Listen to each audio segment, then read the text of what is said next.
EMI ने middle class को कैसे फंसा रखा है। No filter. ईएमआई, लोग कहते हैं कन्वीनियंस है, पर मिडिल क्लास के लिए यह कन्वीनियंस नहीं, एक आदत बन चुकी है। फोन ईएमआई पर, बाइक ईएमआई पर, टीवी ईएमआई पर, और धीरे धीरे जिंदगी भी ईएमआई पर चलने लगती है। जब पहली बार ईएमआई पे कोई चीज लेते हैं ना, तो दर्द नहीं होता। लगता है अरे बस इतना ही तो है, हैंडल हो जाएगा। और यहीं से शुरू होता है असली गेम। सैलरी आती है और हम खुद को बोलते हैं इस बार थोड़ा कंट्रोल रखेंगे। पर सैलरी आने से पहले ही सब कुछ डिसाइड हो चुका होता है। Rent, light bill, mobile bill और सबसे पहले ईएमआई।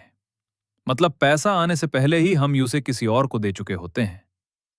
हम खुश हो जाते हैं जब कोई बोलता है सिर्फ 2,999 पर मंथ। पर कोई ये नहीं बोलता कि ये 2,999 हर महीने तुम्हारी आजादी का एक टुकड़ा ले रहा है। ईएमआई चीज नहीं दिलाती। ईएमआई तुम्हें फ्यूचर में काम करने पर मजबूर करती है। मिडिल क्लास का सबसे बड़ा ट्रैप ये है, हम पहले चीज खरीदते हैं, फिर पैसा कमाने की प्लानिंग करते हैं। और सबसे खतरनाक बात यह है कि ईएमआई नॉर्मल लगने लगती है। सब ईएमआई पे ले रहे हैं, कैश कौन देता है आज के टाइम में? जिंदगी जीनी भी तो है। पर सच ये है, जिंदगी जीने और जिंदगी बेचने में बहुत फर्क होता है। ईएमआई के साथ सिर्फ मंथली पेमेंट नहीं आती, प्रेशर आता है, हर महीने का प्रेशर। जॉब चली गई तो क्या होगा? बीमार पड़ गए तो क्या होगा? इमरजेंसी आ गई तो क्या होगा? और फिर हम सोचते हैं सैलरी कम है। नहीं, सैलरी कम नहीं है, हमने खुद अपनी जिंदगी महंगी बना ली है। ईएमआई ने हमें एक डेंजरस आदत सिखा दी, पहले एंजॉय करो, बाद में चुकते रहना। पर बाद में चुकाने का मतलब होता है स्ट्रेस के साथ जीना, फियर के साथ जीना और फ्रीडम के बिना जीना। आज का कंफर्ट कल की शांति खा जाता है। और सबसे दर्दनाक बात, ईएमआई के चक्कर में हम कभी इन्वेस्ट कर ही नहीं पाते। हम फ्यूचर के लिए पैसा जोड़ने के बजाय पास्ट के खर्चे चुका रहे होते हैं।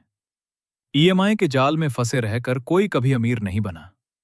अमीर वही बनता है जो पहले कंट्रोल सीखता है, फिर चीज खरीदता है। इसका मतलब यह नहीं कि ईएमआई गलत है। घर के लिए, एजुकेशन के लिए, कभी कभी बिजनेस के लिए ईएमआई जरूरी भी होती है। पर लाइफस्टाइल के लिए ईएमआई मिडिल क्लास को धीरे धीरे मार देती है। एक बात याद रखना, अगर ईएमआई तुम्हारी इनकम के कंट्रोल में है तो तुम सेफ हो। पर अगर तुम्हारी इनकम ईएमआई के कंट्रोल में है तो तुम फेज हुए हो। आज हम इसलिए काम नहीं कर रहे हैं क्योंकि हम कुछ बनाना चाहते हैं। हम इसलिए काम कर रहे हैं क्योंकि ईएमआई रुकनी नहीं चाहिए। ये जिंदगी नहीं, ये सिर्फ पेमेंट साइकिल है। ये वीडियो ईएमआई के खिलाफ नहीं है, ये आंधी ईएमआई के खिलाफ है। अगर तुम्हें ये बातें अनकंफर्टेबल लगी हों तो शायद जरूरी थी, क्योंकि सच अक्सर चुभता है। और अगर तुम चाहते हो कि नेक्स्ट वीडियो में मैं बताऊं ईएमआई से बाहर कैसे निकले, ईएमआई लेने से पहले क्या सोचना चाहिए और पैसा कैसे हाथ में टिकाए, तो चैनल को सब्सक्राइब करो। यहां कोई फिल्टर नहीं होता, यहां सिर्फ सच होता।